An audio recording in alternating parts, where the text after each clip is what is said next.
bakit po kami narito?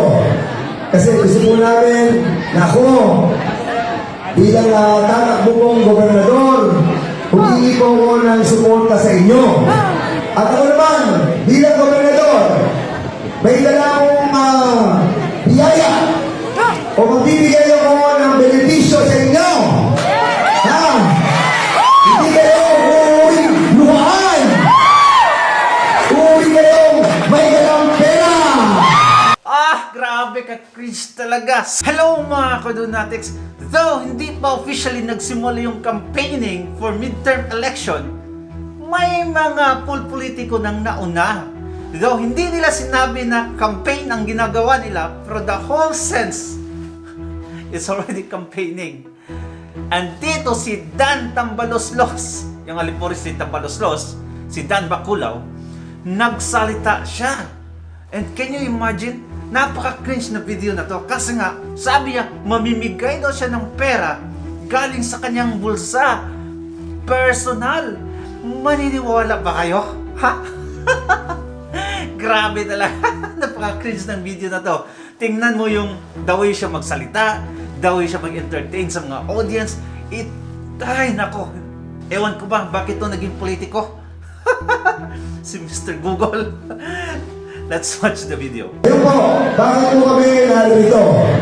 Kasi gusto po namin na ako, bilang tatakbo pong gobernador, humingi po ako ng suporta sa inyo. At ako naman, bilang gobernador, may dala akong biyaya o magbibigay ako ng benepisyo sa inyo. Ha? Hindi kayo uuwi luhaan. Uuwi kayong may dalang pera. Grabe ka, Chris talaga. Sobra. Tumayo yung balibo ko. Talagang napaka-eerie talaga yung nangyayari. Pinagmamayabang niya ang pera daw niya. Pero sa totoo, galing yan sa taong bayan. Ipapamudmud daw niya. Grabe. Ewan ko lang, hindi ko masasabi kung sinasabayan na siya ng mga tao dito sa kanyang katangahan. Tanggapin nyo lahat ng mga ayuda galing sa mga politiko na to. Tapos huwag nyo siyang iboto. Huwag nyo silang iboto. Galing din yan sa inyong pera na yan eh. Tanggapin nyo, kasi inyo yan. Tapos sa election, huwag nyo iboto mga buhayang to. Alright, let's continue. Aside dun sa bibigyan po ni Congressman Don Ronay, ang iyong pong lingkod, pero natin personal, ibibigay ko sa inyong lahat. Pero maganda rito, hindi pa po tayo gobernador, nabibigay na po kami ni Don Don, kapag po siya congressman. Lalo higit, pag siya na naging congressman, ako naging governor, si vice governor ang magiging vice governor John Amante. Triple ang ibibigay namin sa inyo! Okay po ba yun? Okay! Lantaran ang vote buying dito. Grabe, di ba? Hindi natin napansin, hindi siguro napansin ng karamihan, pero it's a sign of vote buying. Grabe! Ay, nako, ganito yung mga politiko natin, ganito yung mga buhayan na sa Kongreso, ha? Mga alipores ni Tambaloslos. Nanggigigil. Nanggigigil ako. May isa pa. For sure, nakita nyo na tong video na to kasi viral talaga to ngayon. Yung si Ecleo, congressman na alipores din ni Tambaloslos, pumirma sa impeachment case ni Inday Sara Duterte, nag-walk out. Nag-walk out kasi nga, sinigawan siya ng mga tao na pirma pa more. Pirma pa more. Pirma pa more. Isa-isa na silang kinarma. O yun. Okay, kung hindi nyo pa nakita yung mga videos natin from Mindanao, yung mga congressman and congresswomen na pumirma, bisitahin nyo lang yung channel ko. At meron din tayong bagong upload ng mga congressmen and congresswomen na pumirma sa impeachment case galing sa Visayas region. Please take a look at that. Let's continue. Alright, ito na. Uno, sukad sa pagpili ng mga isip kongresista niya 2019. Lalo na ang priority sa una, ughat ko sa pagkakaroon, kaya pagbuhat ng mga mao nga kanasig is to do what a congressman should do. To make laws, especially local laws. We deliver basic services and provide a budget that will benefit and my fellow Ilagatos. Sa una na ng termino, nakapagalaw o pundo kita o ayuda o benepisyo anak sa pagtabang sa atong mga katawhan ni atong niyaging pandemya. We also passed Republica 11745, establishing a first LTO district office in Dinagat Islands, and Republica 11736, establishing a multi-species hatchery in Basilisa. Sa ikaduhang termino, doble po lang tayo tungod kay dunay bagyong ulit. Inarog kita, isip ko sa kaisip, isip ko sa kaprobinsya, and our bottom cry was Karugtinan. And we stood by that. We fought hard to recover from the disaster and to build our homes stronger.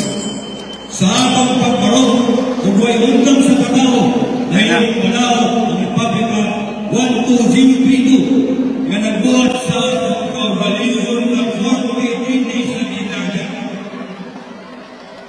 Thank you so much to our Walk out. member of the House of Representative candidate First Fire, Grabe. Alan Ludwig Mayor. And also to our aspirant for the provincial vice governor, Honorable Declan D. Clay.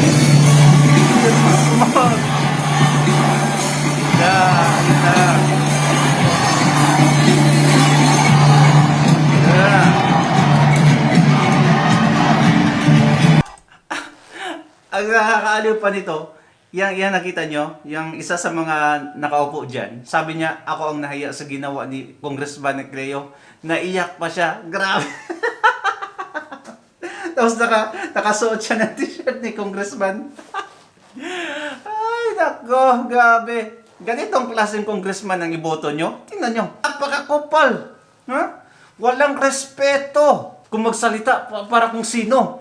Pero tingnan nyo, walang respeto sa kanyang constituent. Yan ang mangyayari pag you go against the Vice President. Akala kasi nila na, ay, kung gigipitin natin ng Vice President, for sure, walang maalarma.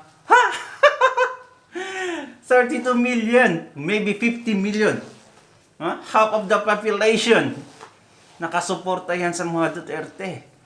Kaya, huwag niyong ismulin. Nako, mali ang binangga nyo. Nagkakamali talaga kayo, promise. Etong video naman to. Naaliw ako dito kasi yung mga OFW sa Singapore, kung saan si Jinggoy bumisita, sisigaw Duterte. Which, for me naman, itong si Jinggoy, neutral lang to. Or minsan nga, panig to sa mga Duterte. Like most of the time, nakapanig talaga to sa mga Duterte. Nakita niyo yung Senate hearing, yung tinatanong niya si Tatay Digong, tinanong niya si De Lima. Di ba? Panig to sa mga Duterte. Kaya naka-green yun dyan, oh. Kasi hindi Sara yan. Kaya, alam niya yan na ang lahat ng mga OFW, or not all, at least almost, all OFW, nakasuporta yan sa mga Duterte. And, alam niya na isisigaw yan ng mga tao ang Duterte dyan. Kasi, kita mo naman, relax na relax si Jinggoy dito. Kaya, no hate. Okay? Hindi naman siya napahiya dito. Let's just watch the video. Nakasupport yan sa mga Duterte si Jinggoy.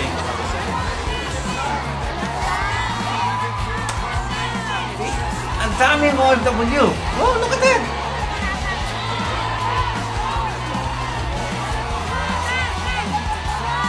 Wow! Grabe! Wait, sa Singapore pa lang to ha? Ang dami talaga! Nagkamali talaga silang bibigka. Nagkamali sila. Grabe. Ang dami talaga nakasuporta sa mga Duterte. Ngayon, nako, mayayanig ako ang Pilipinas nito. That's it.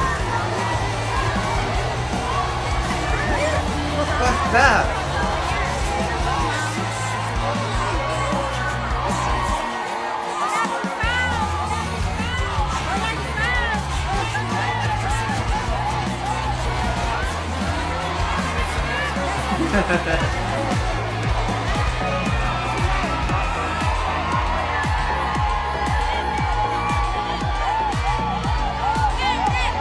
Kahit may mga controversy yan si Jinggoy, buboto ko pa rin yan kung Senado ulit. Alam ko naman yung loyalty niyan.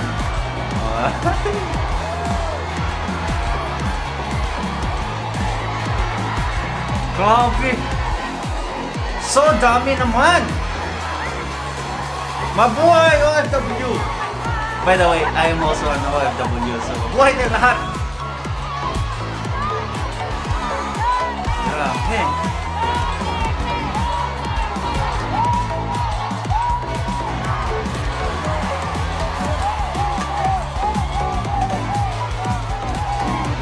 Grabe ang dami, no? Hindi nakakasawang tingnan. Duterte yan lahat, ha? Nakasuporta yan kay Inday Sara Duterte. And video. Thank you. Ma'am Tracy Estrada. Yes, Ma'am Tracy Estrada po. Yan naman po, si Sir Jaco Estrada. Yes, Sir Jaco Estrada po na po natin. Eh, saan pala yun? Yan. Saan pala yun ni Ano, Joseph Sana? Joseph Jinggoy? Ma'am Tracy. Si Sir Jaco Estrada. Yes. Alright, okay. Di pa tayo tapos. So, yeah. Ang saya lang panoorin ng mga OFW, no? Nagkaisa talaga para sa pagbabago. Iba talagang impact ni Tatay Digong. Alam naman natin lahat, if you are an OFW, alam mo kung gaano kalaki yung impact ni Tatay Digong sa ating mga OFW. Kahit hindi ako nakauwi sa Pinas, hindi ako nakauwi for like 9 years na ata ngayon, going 10 years. Pero, ramdam ko nung si Tatay Digong nasa pwesto. Ramdam ko ang pagbabago sa Pilipinas. Kaya, I said to myself, I will support him no matter what. Ganito din yung mga nararamdaman nila for sure. Kaya, ang sarap lang sa pakiramdam, no? At, itong last na video na to, nakakagalit. Kung makita nyo tong taong na to, please, bigyan nyo na isang kamates sa mukha. Ay, itong si Joel Chua, gustong-gusto niya talaga na ma-impeach na si Sara Duterte. Ewan ko. Noon, grabe ang suporta niya sa mga Duterte. Ano kaya pinakain ni Alipuris sa kanya, ni Tambaluslos sa kanya? Let's watch the video. Were you watching? Well, to be honest with you, hindi ko masyado siyang pinanood. But siguro, one thing I can say, no, kita na lang kami sa impeachment court. We're ready for her and her antics. And her antics, ha? Sir, pag sinabi hong God save the Philippines, manalig kayo dahil sa taong bayan ng Tagumpay, ano ho ang ibig sabihin nun para sa inyo? Well, siguro tama siya, no? Kung siya'y may impeach talaga at eventually siya'y mapatunayan na guilty, talagang nasa taong bayan ng Tagumpay. God save the Philippines from the Dutertes. The Vice President seemed unbothered, sir. Would you agree? Siguro yun lang pinakikita niya sa taong bayan, di ba? But deep inside, I'm sure she's bothered. Very much bothered. Congressman Joel, would you rather have the Vice President there during the trial? Well, siguro depende sa articles na itatalakay, di ba? Because I think doon sa Article 1, tingin ko kailangan niyang pumunta at magpaliwanag, di ba? Kung ano talaga yung nasa isip niya. So, depende yan kung ano magiging diskarte ng defense. But insofar as we are concerned, napanood natin yung video, maliwanag na maliwanag. At kagaya nga ng sinasabi ni Congressman Lawrence na talagang that's betrayal of public trust and other high crimes. Ay, tumatakol yung parang mukha niya parang talagang bulldog na, promise. Glasses lang. Ha? Ito din yung nagsabi na ipa-inhibit yung makaalyado ni Inday Sara Duterte sa Senado. Sila Bato, Bongo, sino pa yon? Sila Jinggoy. Basta, madami yun. Ipa-inhibit. It means hindi kasali sa botasyon ng impeachment. Gusto niya lahat ng kaalyado ni Inday Sara na senadors hindi boboto sa impeachment. Like, it will not go against impeachment. Anong klaseng pag-iisip yan? Anong klaseng utak meron tong tsuwa na parang bardago na bulldog? Paano kung sabihin ng kaalyado ni Inday Sara na congressman na ipa-inhibit yung mga pro-impeachment na senador. Walang logic na congressman to. Kaya I will never, ever respect him as a person. Kasi hindi sila nababagay dyan sa pwesto nila. Marami ang mas capable pa sa kanila na hindi nabigyan ng tsansa. Anyway, thank you so much mga kadonatics natin. Please share this video and like and comment down below. Bye-bye.